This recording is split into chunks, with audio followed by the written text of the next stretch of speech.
প্ৰথমতে আপোনালোক সকলোকে মই নমস্কাৰ জনাইছোঁ আৰু আজি মই আপোনালোকৰ কাৰণে আকৌ এটা নতুন ভিডিঅ' লৈ আহিছোঁ। এইটো হৈছে কচু থোৰ পিটিকা। কচু থোৰ পিটিকা বনাবলৈ খুবেই সহজ আৰু খাবলৈ খুবেই ভাল হয় আৰু খুব কম সময়তে হৈ যায়। আশা কৰোঁ আপোনালোকে মোৰ এই আজিৰ ভিডিঅ'টো চাই ভাল পাব আৰু যদি ভাল পায় তেনেহ'লে লাইক শ্বেয়াৰ কৰিব, কমেণ্ট কৰি জনাব কেনেকুৱা হৈছে আৰু লগতে মোৰ চেনেলটো ছাবস্ক্ৰাইব কৰিবলৈ নাপাহৰিব। তেতিয়াহ'লে আহকচোন কচু থোৰৰ পিটিকাৰ ৰেচিপিটো বনাবলৈ আৰম্ভ কৰোঁ। কচু থোৰ পিটিকা বনাবৰ কাৰণে মই এমুঠি কচু থোৰ লৈছোঁ।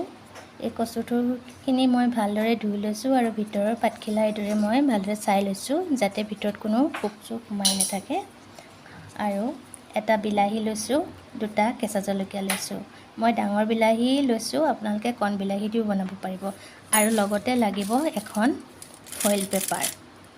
আহকচোন তেতিয়াহ'লে কচু থোৰ পিটিকাটো বনাবলৈ আৰম্ভ কৰোঁ।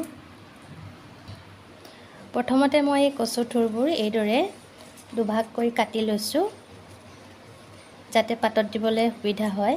আৰু বিলাহী টুকুৰা টুকুৰ কৰি লৈছোঁ আৰু এই কেঁচা জলকীয়া দুটা মই ঠাৰি গুচাই লৈছোঁ।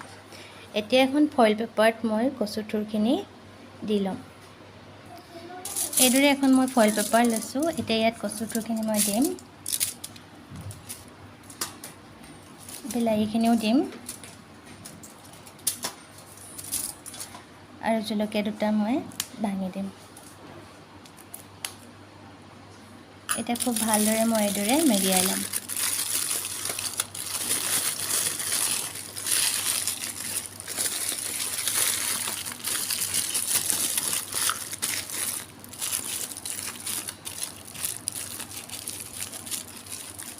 এইদৰে ভালদৰে মেৰিয়াই ল'ব। সাধাৰণতে কচু থোৰ কলপাতত বনালে বেছি ভাল হয়, যিহেতু কেতিয়াবা কলপাতৰ অসুবিধা হয়, সেইবাবে ফইল পেপাৰটো এইদৰে কচু থোৰ পিটিকা বনাই খাব পাৰি। এতিয়া এখন মই টাৱা লৈ লৈছোঁ। টাৱাখন মই খুব কম জুইত এইদৰে দি ল'ম জুইৰ ওপৰত আৰু এই ফইল পেপাৰৰ কচু থোৰখিনি মই এইদৰে টাৱাৰ ওপৰত দি দিম।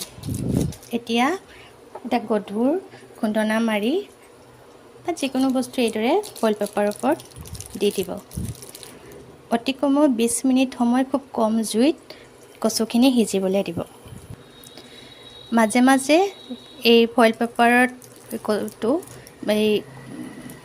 ইলুটি সিলুটি কৰি দি থাকিব যাতে দুইটা চাইডে সমানে সিজি যায়।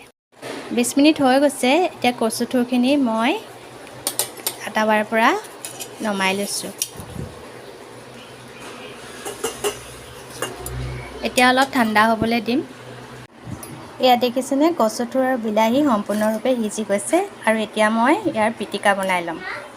পিটিকা বনাবৰ কাৰণে মই ইয়াত এতিয়া আন্দাজমতে অকণমান নিমখ দি লৈছোঁ আৰু এয়া মই সৰিয়হৰ তেল দিছোঁ।